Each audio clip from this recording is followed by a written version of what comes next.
Need Sarah to help you. No, we're live. Don't need you to help me. Evening, everybody. Thanks for coming in. We are a wee bit earlier than normal, but that's because John's got a hair appointment in about an hour's time, he says, so he wanted to start a wee bit earlier. But tonight we've got one of our old friends back, John, who is one of the lead investigators of GSI, who are just recently finished doing their first season on Paraflix, and are about to start work on season 2. So they're kind of like the mega stars, you know, just now, as he keeps reminding me. He's kind of like Hollywood kind of based. So thanks for coming in, buddy. You're all right, mate. How is you? How's everybody? Yeah. I mean, we're on holiday this week, trying to recover from the last 2 years. But yeah, everyone's okay, bud. Still ticking. Yeah, I think Ralph's just come back from Cornwall, I think. He's been down there for 2 weeks. So, yeah, everyone's starting to gel back together again. You know, they've all been away on the jollies after season 1. Recharge. Sarah's in the chat. Sarah's actually done her hip in. That's why she's not here tonight. I know she's usually on when you know, the rest of the guys are in, but she's keeping a wee beady eye on what's going on as always, Norman. But no, everyone's been away and a wee bit of recharge. We were away as well. We ended up going to camping for the first time. You know, we went to Filey and then we done 4 days in Pendle, which was really good. It's different for being abroad and caravanning, but you know what I mean? Living in a tent, get back to nature. Yeah. We really enjoyed it. So you've just finished season 1, all done, dusted, and up on the channel. What was the team's thoughts on it? Did it turn out the way he's happy with it? Did it turn out the way he's expected it to?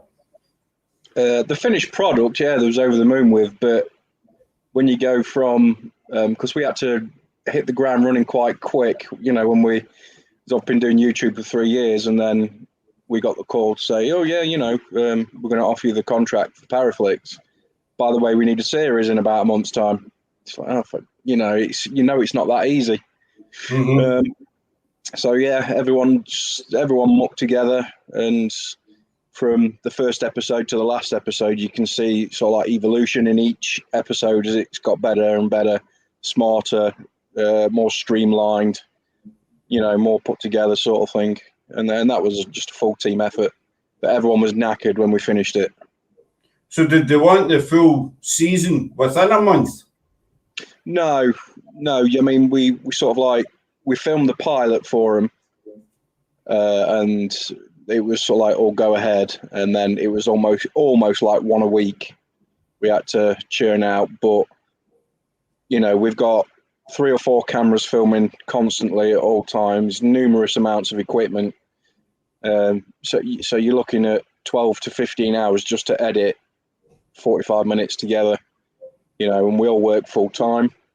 Mm-hmm. And then we're trying to plan where we're going to go the following week to get another episode done and dusted. So yeah, it was a learning curve. I've watched them. They're pretty good. They're really good. Did it see when you're pretty good? Aye, pretty good. Your head's already big enough. I'm not going to say, oh, they were amazing and, you know, absolutely loved them. I watched them 5 times each, you know, because then your head. At least you'll be telling the truth. I watched them while I was drinking my own brew. How's that? Hallucinogenic, that shit. That shut you up, didn't it? That put a corker on it. No, they were really good. As I say to you on the phone and texting, what have you, they were really good. But as I say, I don't want to get you too big-headed, you know. I know you're already started working the swimming pool in your garden and stuff. We obviously use getting that second season. So while you were filming the first season, obviously you do your intro and you do your investigation.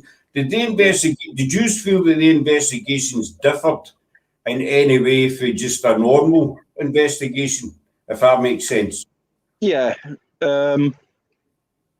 It was a lot more structured. There was a whole entire structure to the filming of it, where usually I don't know how you guys do your YouTube stuff, but we'd pick a location. We'd research a little bit about it so we know what we was going in to look for. We'd rock up, get the camera out. Everyone would go their own ways and just look at the bushes, trees, whatever else. And, then we'd turn the camera on and off you go. But you can't do that when you're filming for Paraflix. So, everything had to be structured, layered. It was difficult for some people because they'd just been used to turning up, putting a camera on, standing there with a K2 meter going, oh, it's flashing, but you can't do that. It has to be layered. It's got to be structured. Otherwise, it's no good, or at least it's not good enough to be put out on TV sort of thing. So did you find that you had to explain a lot more during the episodes than you normally would do? Usually about the location. My wife Kim does the narration on the series, so she would we'd put about 2 to 3 minutes of B-roll footage in at each location that we was at, and she would cover some of the history, why we was there, what we was looking for, in search of, as the series was called, what we hoped to find, and then we'd have a little bit of an interview with a couple of the team members. Sometimes it was myself and Ralph, sometimes Vicky, sometimes Rob, sometimes Chelsea. About what we was anticipating, how much research we'd done, what we was looking forward to, and then we'd get on into the investigation sort of thing. But yeah, it was very layered and structured. I watched the outtakes as well. Oh, yeah, that horse, mate, that fucking horse. That's what I was going to ask you. What was the story with that horse? We was at the Riley Graves at Ian Plague Village, and we was just filming away, and then Rob said, I can hear something. And he turned around, there's 3 horses bolting across the field. Now, none of the equipment was going off until they appeared, and it started really ramping up. But this one horse seemed to take a liking to the black and white camera. So it tried to, chew it. It stuck its nostrils on the lens, wiped it with snot everywhere. It kicked it over at one point. I think there was about 5 clips on the outtakes, but we lost about 90 minutes of footage because the horses were either in shot, creating up, making noises, licking the camera, blowing snot over it. It was just a nightmare, absolute nightmare. I mean, unfortunately, a horse is something you can't do very much about. You can't tell it to bugger off or anything. Ralph tried. It didn't listen. You can't say, we're filming here, mate. You want to maybe come back in an hour's time? And yeah, would you do one? But no, it won't have it.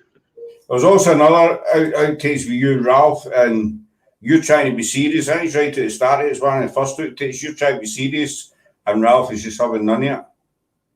That's how it always is. But they're mainly the YouTube ones. Apart from the horse one, that was at the Riley Graves Paraflix. But again, you can see that was out of our control. The ones where Ralph's usually pissing about, or some of the other team messing about, they're usually the YouTube videos because they have it's a little bit less stressful. I mean, we have to really concentrate and be structured for Paraflix, where a little bit of the pressure's off to a degree when we do YouTube stuff. So it's a little bit more lighthearted, if you like. Mm-hmm. So have your heads get any bigger since season 1? Well, no, we know we're megastars, so, how big can they get? See, this is what I mean. Everybody watching, this is what we need to contend with. Whenever I talk to this as well, I hear megastars and Hollywood Beckons and all the rest of it, you know what I mean? I mean, don't get me wrong, but you have done amazing, especially over the past 6-7 months, and with the Paraflix and what have you.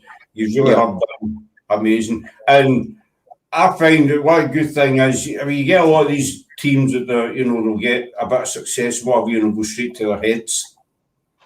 No, I don't think we'd ever be like that, regardless of. I mean, obviously, it's really nice and humbling to have a TV series sort of thing, and then it goes up onto Roku TV, which has got millions of subscribers. But we've just remained as we are. We take the mick out of each other. Once that camera starts rolling, or we get to site, if it's a Paraflix, the messing about stops, where it wouldn't if it was on a YouTube sort of thing. But we still take the mickey out of each other all the time, you know, and we are who we are. And regardless of how many people view it or what, you know, streaming service it's on, would always be the same. So it's good that he's keep that kind of how do you put it, just stay the way he's are, don't change, because that's what's got he's on the Paraflight. Well, exactly. So if you went on and suddenly became big headed, you know, like yourself had in the past 3 or 4 weeks, thinking you're kind of like Brad Pitt or something like that, when we can clearly see there's no resemblance whatsoever. No, he's nowhere near as good as this. Well, that's it, and that's without the hair and makeup done. So, how long did it take, you know, the whole putting together of an episode from start to finish? How long did it take? Also, there's a lot of work into it. Just one episode. Just one episode. How long? Probably about 5 or 6 hours of planning. Not too much on the research side, but as we sort of like the series is called In Search Of, and the team is called Ghost Sighting Investigators, we need to sort of pre-know what we are in search of, what we're going looking for. So we have to do a little bit of research as regards to that. But once we know what haunts the place or what supposedly haunts the place, that's as far as we go. We'll do a little bit of history so Kim can narrate it into the video at the start, and then we'll just go in and see what we can find, sort of thing. But yeah, there's probably, I'd probably say it's 24 hours in planning, filming, editing, and then making sure that it's acceptable to send over, because I have to watch it 5 or 6 times each time. What I'll do is I'll cut 10 to 15 minutes of an episode, then I'll watch it, see where the mistakes are made, see where the gaps are, see where the audio's not quite right, put that right, re-edit it, and then re-watch that. And if that's acceptable, I'll move on to the next 10 to 15 minutes, and so on until the video's put together. So yeah, probably 24 to 30 hours per episode, I'd say. I mean, you guys have kind of nailed it, you know, the whole filming and the editing. I mean, you know, Sarah does hers, and she's really, really good. But you guys just seem to have kind of hit it on the head. So season 2, what's happening with season 2? Hi, Kathy Doll and Joan. What's happening with season 2? What's happening with season 2? We start filming, we think, within the next couple of weeks, at least, if not a little bit sooner. We've got numerous locations lined up, special guests in this one. Not every episode will have a special guest, but we will be having people along, like yourselves. I mean, we didn't have, you know, we had one space left, and Ralph said, is there anyone that, you know, like at the bus stop would want to come? So I invited you guys on, you know, just thought it'd be fun to have you along, you know. You're lucky. No, but, look, you know, we're excited to have you along and have you down. You know that. Yeah, it's just lucky that we don't actually do a lot of swearing on our channel. You know what I mean? Yeah. There's only you that does. No, well, no, I must say, you know, we've been running about a year, just over a year now, and there have been a couple of lies where the languages kind of get out of hand, but, you know, they're the kind of fun ones. But on serious ones, we do tend to keep it under wraps. Apart from when we get kind of like Hollywood megastars like yourself in, and we're very humbled. You know what I mean? Oh, well, yeah, understandable. Or, you know,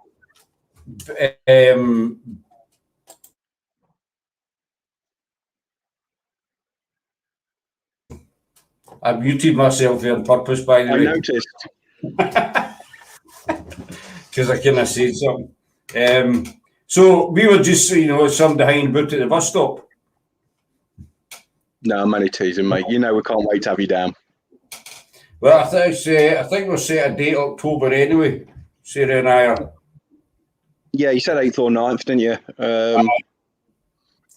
As long as you can afford our appearance fee. Well, a can of iron brew, I'm sure we can stretch to that. Or do you want one each? Have you doubled your price? I can't eat with my lovely in a steak bake. That'd be great. In a steak bake? God, you're pushing your luck now, lad. Well, just think of the pennies you're going to be rolling in, you know. So I dare say you'll be able to stretch it to a steak bake and a can of brew. We'll see. We'll see how well you behave. Right, okay. I'll try and be on my best behaviour between now and then. Okay. I don't see there be any issues with Sarah. She's always well behaved. Me, I'll try and do my very, very best. So you've got your locations lined up for season 2? Most of them, yeah. I think we've got 7 or 8 lined up. There may be 1 or 2 more in the offering, but they're sort of. We need to see not how well the episodes go, but how sort of long. Because from time to time we end up doing like a 2-part special due to just the amount of activity that's going on. So we'll, like season 1, we planned for 8 episodes, and we ended up with 10. So this is what we've sort of done with this one as well, knowing that at some point we've got 2 on the back burner if we do end up having just the normal 45 minutes to an hour videos. But if any overstretch where we've got to split them, then we'll remove one of them locations and bump it to series 3. If you get a series 3, depends how well series 2 goes. Well, we've already been sort of like said series 3 and 4 so far. All right, so it's already in the waterworks then. So far, yeah, they're looking at least up to series 4. He's going to do any north of the border. What do I want to go up there for? It's cold and wet. I'm actually wearing shorts just now, and I don't want to get anybody excited here, but for the past 2 or 3 weeks, I'm wearing shorts. I had jeans on last night because we were out investigating, but so, you know, we've had a heat wave up here. It was 24, 25 degrees. I thought you was going to say about 6 or 7 degrees. You've had a heat wave. Well, that is true up here, but our weather's been pretty braw, as you say in Scotland. We've got floods down here. The weather's been shocking. I know it's London. London was underwater. Yeah, it was just. I mean, you know, the stigma attached to Scottish weather. It's always cold and wet.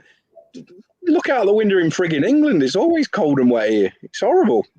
Well, we were away. So we went to Filey, and the weather was really good. One night there was a big thunderstorm, and being in a tent, you know, the noise is kind of amplified tenfold. Yeah. You know what I mean? It's bad enough if you're in a caravan, but if you're in a tent, you literally cannot hear what anybody's saying. And that was really about it. We went to Pendle and we had 1 night of rain there. And, you know, but up here it's been heat waves, basically. Yeah. The answer to your question, mate, is yes. We will be up. That's fine, because I've got 2 or 3 good locations for you. Yeah, sound lovely. And obviously, us being Scottish, there is a charge involved. Yeah, Ironbrew. And a steak pasty by the sound of it from Greg's. A steak pasty? What's a steak pasty? You mean a steak bake?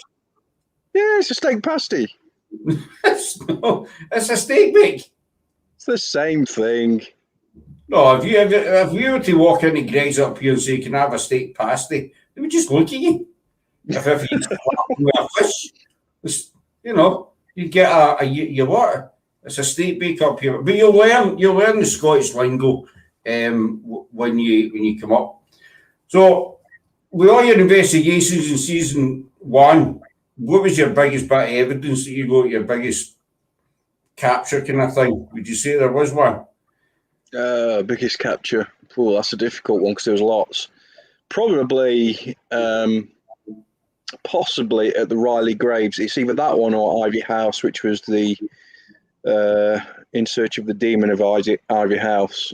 At the Riley Graves, when the horses appeared, actually, we had to stop filming just for a few seconds. And the horses run out of shot, and I'm explaining something, and then you can very clearly hear an EVP voice saying "jump it," like a female, very loud. It's really, really crystal clear. So that obviously we're at the top of this mountain where these graves are, and yeah, we captured that, which was fantastic. and at Ivy House we had 2 EVPs there, and Ralph hears the first one. None of the others did, myself included. But you see Ralph look up at the camera as a voice is spoken, and then he brushes it off, and then he asks, "Are you attached to the female in the group?" And you get this old, like, guttural voice shouting no. And at first we thought it might have been Rob saying something, but Rob coughs at the same time the voice is going on, and you can still hear the voice behind him. So, yeah, I mean, to capture them, it's just unreal. Actual spirit voices. You know what I mean? As we done an investigation last Thursday, and we were doing the pendulum, and when we were during it, you could quite, I don't know if we picked up on the audio, but you could quite clearly hear it was like children's laughter. Very faint children's laughter. The location then was an old abandoned building, and there's nothing driven about for God knows how far. So there's no way there was kids outside or whatever. And you do get quite a wee buzz when you can hear it. I don't know, I actually still check back to see if we get picked up on the audio, but it's quite distinct. You can hear children's, it's just an echo. It's just like kids playing. Yeah. You know, this building we were at kicked up quite a few results for us. So we've been back about 4 or 5 times. And I was back last night with another guy who just wanted to kind of wander around the place. Yeah. Hey, Anne. I am. So, season 2, are you allowed to tell us the locations you're going to? Or are you keeping it under wraps? I don't really know. I don't know if Ralph will let me. Have I put you on the spot? Yeah. How about if I give you 1? Then I can't get in trouble for not giving all the game away. In fact, I'll give you 2 because it's you. Oh, since it's me. Yeah, just because it's you. I'm humbled, sir. I am very, very humbled. We'll be doing possibly the first episode or maybe the second from Grace to Priory in Leicester. That'll be the first one or second one.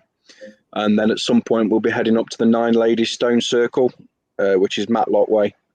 We have done both of these locations on YouTube before, and both of them were extremely active for different reasons, to be honest. So, yeah, it's not like we're going into the same thing for each episode. We've also got, like I say, some special guests and some special episodes lined up for this season as well. So, some that the team don't even know about because it's me that's planning them. So, you better know. No say anything. We've got some new locations. We're still going back to some of our old one. You know what it's like. You know, you find a location and you get good results. You do get back to it time and time again because need two investigations are the same basically. No, exactly right. Yeah. But we've got 3 or 4 different ones lined up here coming up in the next 2 or 3 weeks. We're taking a kind of laid back approach. No, we think we're too, as I said to you on the phone the other day, we think we're too full on, in our first year. And so now we're kind of putting the brakes on a wee bit. We're still out and about and doing stuff, but kind of putting the brakes on a wee bit. I'm going down south in September, and then we're doing reviews in October. So we have got stuff in the pipeline.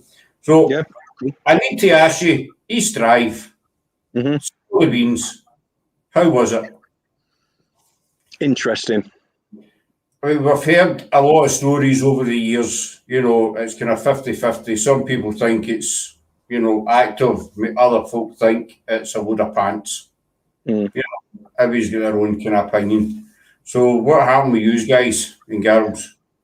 Well, I think both myself and Ralph summed it up at the end of the episode. Now, you've known us for a few years now. If we don't see anything, we won't try and pull anything on the videos. You see what we see. So what's happening is what's happening to us, sort of thing. And I think both of us concluded at the end of the video that there was 100% something in the house, there was without a doubt something there. You can feel the energy when you walk through the door. Your arm hairs sort of like stand up on end, and you can feel like the electricity. But as for the specific spirit of the Black Monk of Pontefract, we both said we didn't have conclusive evidence to state that that particular spirit resided in that house. And that was our honest opinion. There was definitely something there, but did we have any evidence to say that it was categorically that spirit? We didn't know. But Ralph said it feels like end of part one to him. When the investigation finished, it's like to be continued. There was more to do and to see there, but there's 100% something in the property, yeah, without a doubt. Kathy's going there next June next year. If you get a chance, Kathy, go, which you should do. The key holder, I think her name's Carol, who lives next door. If you get a chance, go and speak to her. She was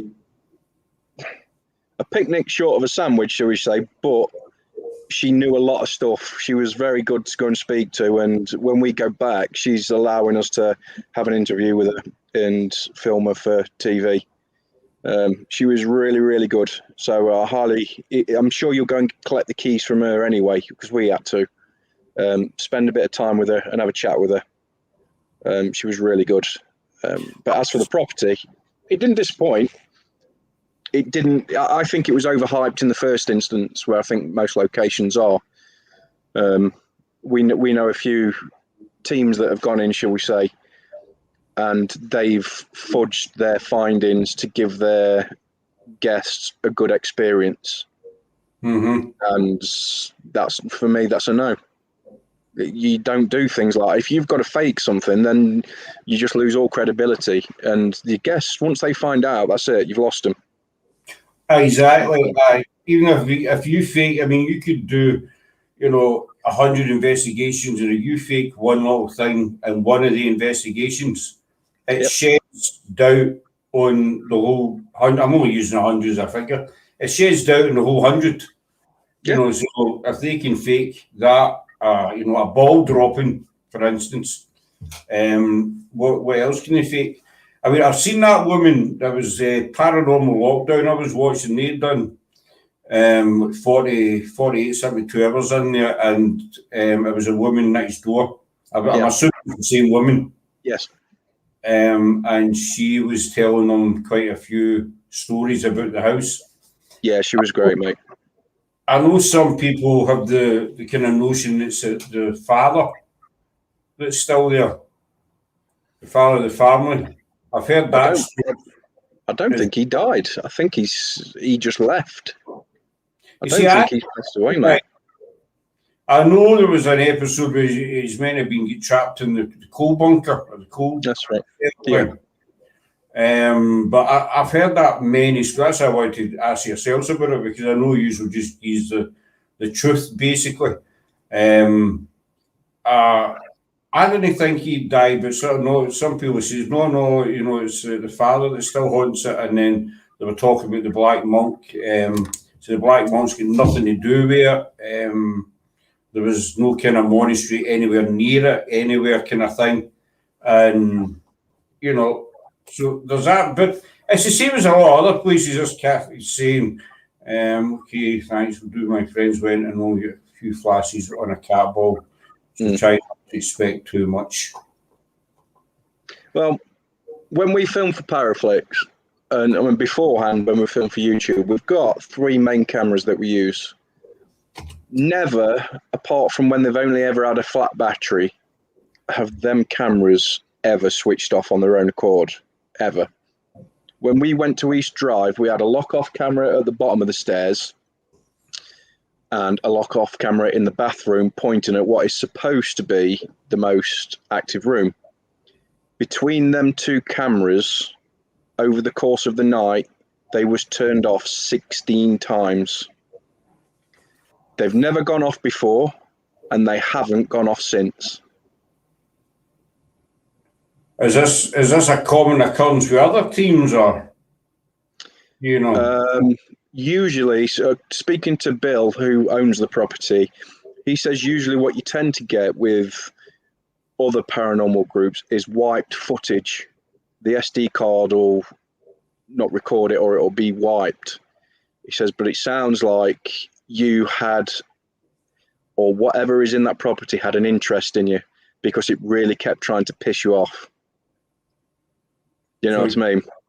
It can't be anything, you know, nicer that's about to buy a bottle of Jack Daniels, basically. I wouldn't have thought so. No. No, I mean, and it is quite intriguing. So, see, I've heard a lot of stories over the years, and I know there's a lot of people out there that don't put much credit behind East Drive. You know, it's a load of baloney, and you know, words to that effect. Hi, Gail Doll, but I didn't go. It's just unfortunate the night you went, it was a during the week night, so the baby sitting in school was kind of up in the air. Otherwise, we've definitely made the trip down. But if he's like going back again, give us a wee holler in the show. Of course. Yeah. We'll just abandon life up here and just jump in the car. Sounds good. In one of the rooms, we set up a load of trigger objects as well. And I think after this, only the second time the camera went off, I was getting these feelings. I said to Ralph, it's turning the camera off because it wants to play with that stuff. He says, so we need to be stationed inside the room looking out and away from the camera, so it can't see us, but it can see the camera. And while we was doing a specific vigil, James was pointing the camera at the door. It turned the camera off and then into the other room, moved one of the cat balls and set it off. Do you think it's maybe kids? You know, was there any sensation of kids being there? Or? Yeah, there's a girl there. There is a female girl there, probably teenager, early teenage. But in speaking to Carol, I mean, I've got no reason to doubt her, but it depends how far you like to go back, sort of thing. Before East Drive and her house, which is adjoining it, existed, it was to do with witchcraft on the land, and they basically hung, I can't remember the name of the lady, hung her for witchcraft, and she cursed the land what East Drive was built on. And the portal, she opened a portal and cursed it so it could never be closed by anybody ever. The steps in East Drive and the steps in Carol's house, which go from the bottom floor to upstairs, the first 3 steps, the portal overlaps both of them and goes round in a circle. So that's why we had the lock-off camera at the bottom of the stairs looking up. But you can feel the kinetic energy when you stood there. Do you know what I mean? Yeah. What about odours or anything like that? Did you pick up anything? No, I don't think so. I've got a female voice. They've got a horrible room, which is full of Victorian dolls, and it's the only thing which puts me off. So, of course, I had to go in the room on my own for about 20 minutes, you know, and do a solo in there. And I got a girl's voice saying something to me. Ralph and James were both downstairs at the time. They was asking for things to happen to me while I was in the room on my own. And very clearly you can see a girl say something into the microphone. So she must have been sat on the bed or sat on the table next to me when she said something. But I didn't hear it at night. At the time, I heard it in the playback, editing the video together. It doesn't sound like she was negative. I mean, I'm not an expert as nearly as are. I would think she's more curious than anything. I think she was, but whatever else is there, you almost got the sense like something was coming in and out. So that it is like there was a portal there, but it didn't like the cameras, so it just kept turning them off. But apparently that's really, really unique for that to happen. Usually it stops them and doesn't allow anything to be filmed. But to have them keep going on and off all night long, it was just, you know, that's activity in itself. That is, I mean, we've had that happen. The cameras went off. No saying it's paranormal, but we've had that happen to us. No, it's 16 times. Once or twice it's happened to us. Kathy's asking, do you think that, well, put up, my speech is away to hell again. We didn't do any lives for 3 weeks, and then we started back last week. And see, since we started back doing lives, I can't speak. I forgot the name of a guest the other night. Done a live 2 nights. I forgot their name, and we've been out with them twice. And I just went blank. You know, Sarah was sitting here, looked at me. I was like, I forgot your bloody name. I mean, so do you think it's been over-investigated? I think it's been over-investigated by the wrong people who buy into everything and try and sell people the story. There's a lot more fakers than real paranormal people out there. You know, genuine teams. I'm sure you've met some yourself, Scott, and other people have as well. Mm-hmm. And if they can latch onto a story in a way to either enhance their team, their credibility, or just to give someone a good night out for a few pennies, that's definitely been over-investigated in that sense. But a lot of places have. But I think because of the fame of East Drive, unfortunately, it does fall into that remit. But the best advice I can give you is go in with an open mind that it's just a house. There's been reported paranormal activity. Don't research into it too much. Have a chat with Carol next door, and then just go in and do your thing. If you go in with relatively low expectations, you'll probably be pleasantly surprised. If you listen to all the hype, you'll be disappointed, I think. See, it sounds similar. I mean, I mention this all the time. It sounds similar to Greyfriars. Even though investigations are banned in Greyfriars now, a lot of people, because of Greyfriars' reputation, a lot of teams go to Greyfriars expecting, headstones to be thrown about and, all sorts to be happening.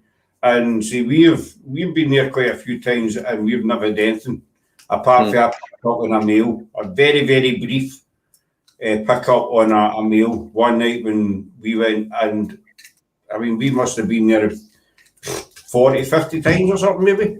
Yeah. And there's been nothing. So as you say, John, a lot of people go by their reputation and again with the mindset that they're going to get loads of activity. Yeah. And then they end up with nothing. I know, as you say, has been investigated too much by the kind of wrong kind of people, the glory hunters. Yeah. I think so. There is one particular program, shall we say, I'm not going to mention any names. People probably click on who it is. I know who you mean. Yes, that's exactly right, mate. They have done more damage than good. Yeah, and there was also a wee thing on YouTube where what's YouTube? YouTube, see what I mean? Buggery. YouTube, an individual was standing at the top of the stairs and allegedly get pulled up the stairs. Yeah, he was 2 stairs down, and he allegedly got hauled up the stairs. Big drama kind of thing. Yeah. I mean, for me personally, mate, I mean, I'm sure to a degree a poltergeist would have that sort of power. I suppose it would.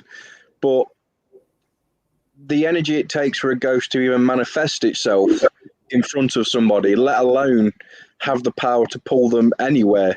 Every now and again you might get a little ruffle of your hair, a touch on your back, something like that. That takes an awful lot of energy. So to physically pull somebody,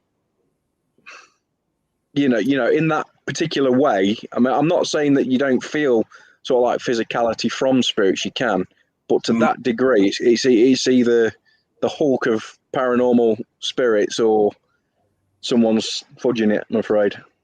Exactly, buddy. Plus, the other thing that always kind of tends to give it away is, I mean, you've done many investigations. See, we've done investigations, and some investigations are flat. You'll get nothing. Other investigations you'll get, might be quite active. But for that particular team, that night, the amount of activity they got, it was like something out of a Hollywood film. Yeah. It was constant. It was every 2 minutes something was happening in a different part of the house.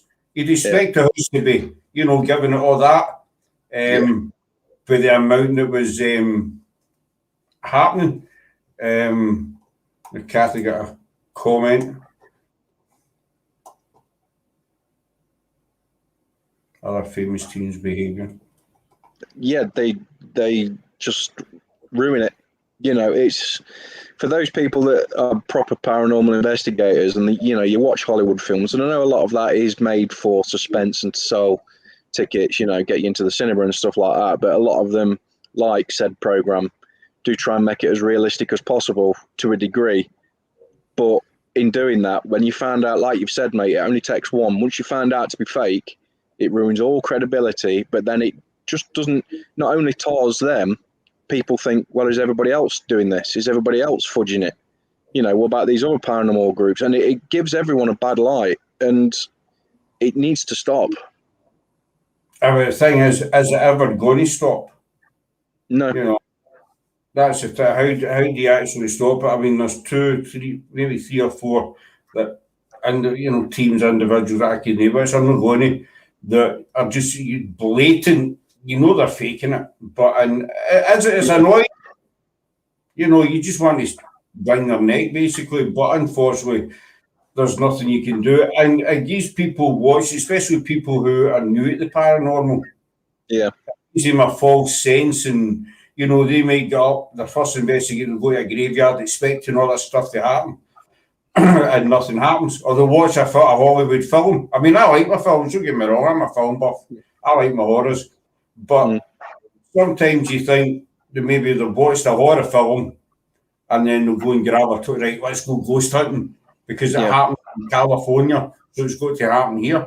And it's just no the case. And if people are watching you and you don't get any results, no EVPs, nothing, then you know, to me that shows that you're genuine. If you get nothing, which I mean, you know, we've always said from the outset, mate, if you know, we will always try and put up a YouTube video or now Paraflix and stuff. You know, if the video is crap, it's because nothing happened. It'll be short and it'll be relatively uneventful. We'll try and make it as eventful with our banter and our chat. But as far as paranormal goes, you know, we'll do our best to coax it out. But, you know, the spirits are not performing monkeys. They'll either want to play up or they won't. And if they don't, you're getting a crap video.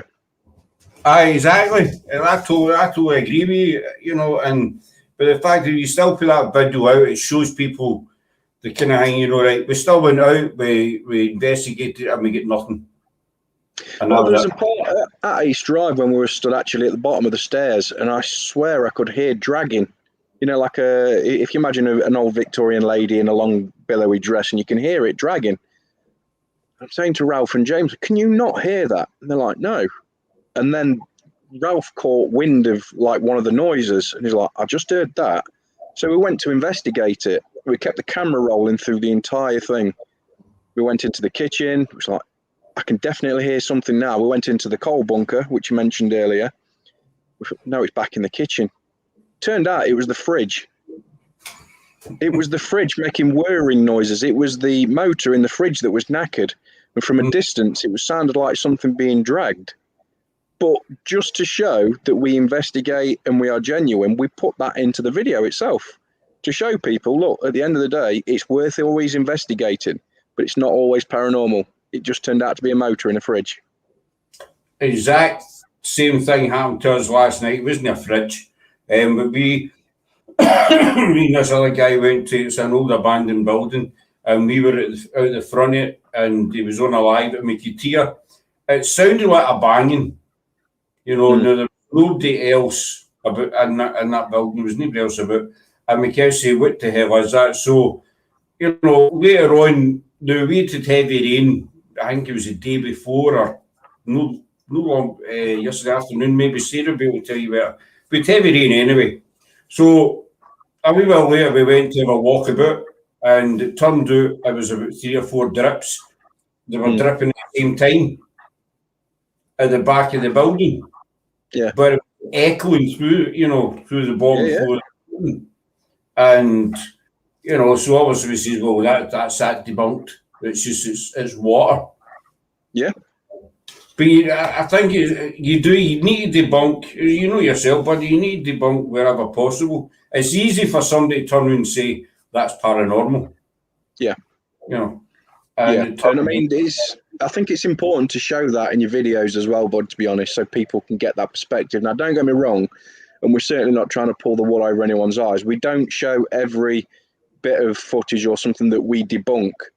because 99% of the stuff that we investigate, we can debunk it. So all you'll get is a video of us saying, no, it's not that, no, it's not that, no, it's not that. And people don't want to see that. They want to see the interesting bits, but we also include them to show people that, yes, we do investigate every little thing that we can see and hear, and put it in that it's not always paranormal. But, you know, it's a paranormal show. So out of the 45 minutes to an hour that you're going to get, you're probably not seeing 6 hours of debunked footage and us doing the equipment, setting up stuff like, you know, there's a lot more than 45 minutes to an hour that's been shot. But we're showing you a large portion of what has gone well in the night, because that's what you want to see. But we also include the other stuff just to show, you know, we do look at everything. You need to show both sides of the coin. You have to, you know, because I mean, you get these shows on TV, and you know, start short intro, and then they'll do an investigation. It's bang, bang, bang. You know, loads of stuff, and then at the end of it, they'll say, right, well, that's it, folks. You know, what a night we had. See you next week. Exactly. Something like that, you know, see you next time round, you know, and that's it. And but it doesn't happen. It's not like that, you know. No, not in real life. It's not. There's a girl, last in the audience, in the chat. Gail, we met her and her family when we were on holiday. She's coming out with us next Friday. This will be her first ever investigation. So this is good for Gail, because she'll get, you know, just to let her know that we might not get anything, or you might get the heebie-jeebies scared at you. You never know, you know. No. Yeah, Ralph always states that paranormal ghost hunting is like fishing, and he's dead right. You can go to one spot, you'll get nothing. You go back to the same spot the next day and you get everything. But I think last time we was on, somebody also asked me, you know, what sort of equipment do you use? And myself and Ralph have had numerous conversations about the bag sizes that we've got, because both me and him take a rucksack which is fit to bursting with equipment. And people say, what? I If only. No, I'm not allowed spirits with spirits, mate, because it's a bad way. You never go that way. But as I always tell people, you know, you've got to try and lure these things out. You know, sometimes they want to play, sometimes they won't. But each piece of equipment will have its own set way for them to communicate to you. So if it doesn't work on the K2 meter, you try the necrophonic. If it doesn't work on that, then you'll try something else. If it doesn't work on that, you'll try something else. You get your trigger objects out, because you're just trying to find a way that they want to communicate with you, but it's not always the most obvious ones. Do you know what I mean? So that's why we carry so much equipment. It's not because we want to show everyone we've got hundreds of gadgets. It's because each one will give them a unique opportunity to communicate with us in a different way. And that's what we're trying to give ourselves the best opportunity to capture something. That's why we've got it all. You see, I mean, as you know, we've known you a long time, and you know, I'm not very tech savvy. Never have been. I'm just thick as a brick. I mean, earlier on, you asked me to send you the link, actually, and you had the bony pick where you might as well do it on the live. I mean, but you asked me to send you the link, and I sent you the Facebook one. You wanted the YouTube one. That's right. You just wasn't being picky, though, was it? You're lucky I didn't post you doing a sausage. I mean, the link. I expect it in the post next week. That was a wee bit of a bad joke. I mean, my two favourite things are the cat balls and the laser grid. That's it. I know a lot of people don't put a lot of faith in the cat balls. I think the cat balls are great, mate. I mean, you need to test them beforehand, see exactly how sensitive they are. I think we've got three. One we don't use. It's a spare. One we've got is sensitive, but if you was to stand next to it and jump up and down, it wouldn't go off. The other one, if you was to move it, it won't go off. It's not sensitive enough. Do you know what I mean? That one I don't think I've ever seen go off, but the other one, we'd literally have people stood next to it stamping into the ground and getting no reaction. So if that cat ball then doesn't move and it goes off, how do you explain it? You can't. We done an investigation a few months now doing it a cut card near where we are, and we took it's on the Facebook page, and we threw cat balls on a fence, and one of them came flying off the fence, and we can't explain how, because that railing it's solid, it doesn't budge, and this cat ball is flying off. Here's a wee question for you, buddy, for Kathy. Do you find the Necrophonic any good? I did download an app before, but it kept shouting random stuff. If it was the Necrophonic that you downloaded, yeah, we use that quite a lot, Kathy. And the reason we do it, and we do it differently as well to, I think, pretty much everybody else, because we always had the inkling, could this have been pre-programmed, which we all know it has by X amount, I don't know, 200, 300, 400 words. Now, when I spoke to somebody about it, it says that it's easier for a spirit to manipulate something that's already there than something that's not. So I said, fine. But I still wasn't sure. So what we do, I'll go into a room somewhere, or if we're in the middle of a forest or something, I'll move far enough away so the team can't hear me, or I can't hear them. I'll put a blindfold on and I'll hook some noise-cancelling headphones into the Necrophonic app, and I'll wear them. Then what I get the team to do while they're being filmed is ask questions, and the responses I get through the Necrophonic, I shout out. And then, only then can you see how sort of genuine it is. If they're asking a question and they get a genuine response, you know, and it's more than one, then you can't fudge that either. You know, you've got to try and find ways of using these tools. They are more compasses than, you know, anything else. But if you can find a way where it's difficult for people to debunk what you're actually doing with it, then it becomes more interesting for the results you get. Aye. You know, you did that at St Mary's as well, didn't you? So St Mary's you done it. That the name of the church that night that you weren't too well after it. Do we do what, sorry? When you that night that you were No, that was Colston Bassett, and we did do it there. Yeah, that was the live, wasn't it? Yeah. I did do it then. I'm thinking of something different, like no, the St Mary's. No, it's Colston. No, it was St Mary's Church at Colston Bassett. You're right. You're right. Yeah. Aye. Yeah, I did do it that night. That was one of the first times we'd tried it, but this is what we do with the equipment we get. We look at ways that we can not necessarily improve what it does, but ways that we can improve how we use it, so it's harder to debunk the results we get. Aye. We did it. We investigated this abandoned building with another team, and we did the headphones as well. And the answers that came back, we couldn't debunk, because one of the questions we asked were, you male or female? And the lassie, the girl who was wearing the headphones, shouted out, female. Well, exactly. And, you know, there's no way she could have heard us asking that question. And we also said, did you work here?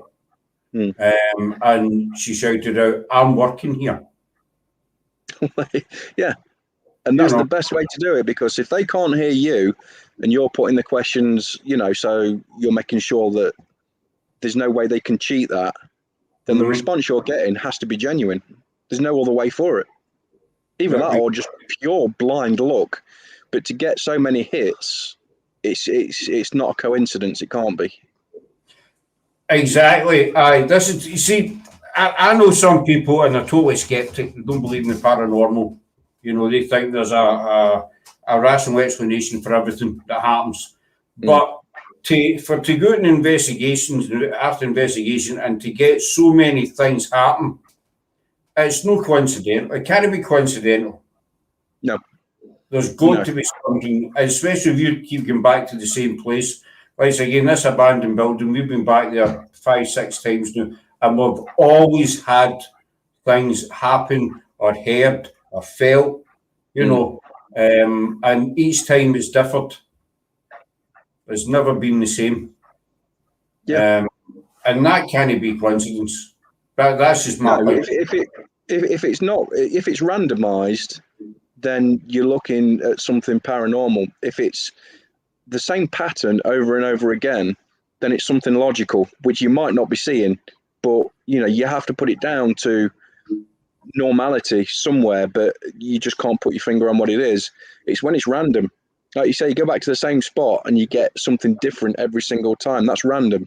That's what you're looking for. Yeah, every time we've been... The only one thing we've had 6 different people have heard the same sound. One of our ex-team members and me were in there, I said, one night, and we heard it at the same time. We were on a live, and 3 people in the chat heard it on the live, the same thing. And then when we to another team there, we just started the investigation. One of the girls says, "Did you hear that?" And I gave them nothing about the building. I said, "What did you hear?" And she told me what she heard. And I said, "That's 6 people have heard the same thing in the same area." So Well, I can't explain that. No. You know, as we always say, we'll never say it's paranormal, but we just can't explain it. Which is fair enough. And if you can't explain it, usually that then leads into the pathway of paranormal. So exactly, that's what makes it so much fun. But we're going to wind up there, John. I know you're a busy man. You've got your hair appointment very soon. Know what I mean? No, I know you're kind of close for time, buddy. So if you want to just plug your Paraflix again before we go, give it the Hollywood megastar treatment. Yeah. It's GSI in search of on Paraflix, guys. www.paraflix.com. I think at the moment there's a sale on. It's $3.99 subscription. It's on iPhone, Samsung, Android, on Roku TV, which I think is on possibly on one of the Sky apps. Please watch. Let us know what you think. We've also got a YouTube channel, GSI Ghost Sighting Investigators. Drop us a comment, drop us a like, please subscribe, and we always respond to messages. We even take some of you guys out on our YouTube videos as a thank you for subscribing. So every now and again you'll see a video go up with instructions on how to put your name into the hat, so keep an eye out for them, and thanks for all the support. It's always appreciated. Excellent. Yeah, give it a wee look up, folks. It's we've known them quite a long time now, and if you want to watch a genuine team, then this is one of the teams you need to give them a wee watch, a wee subscribe, and a thumbs up, and hit the bell and follow. And it's too much stuff these days, isn't it? Just everything, yeah. To just press everything, and I'm sure you'll get there in the end. That's it. That exactly. Just press everything you can. You know you're doing the right thing. You know what I mean? So we're going to wind up there tonight. Tomorrow night we're back at 9 o'clock. We get Tim from Ghosted UK who's coming in to say hello again. So hopefully he'll join us again back then. But thanks very much, John. I'll hang on to you for a wee second. Always a pleasure, mate. We exchange bank details. So hopefully we'll see you tomorrow night, folks. So stay safe until then and take care. And thanks very much for coming in. So bye for now.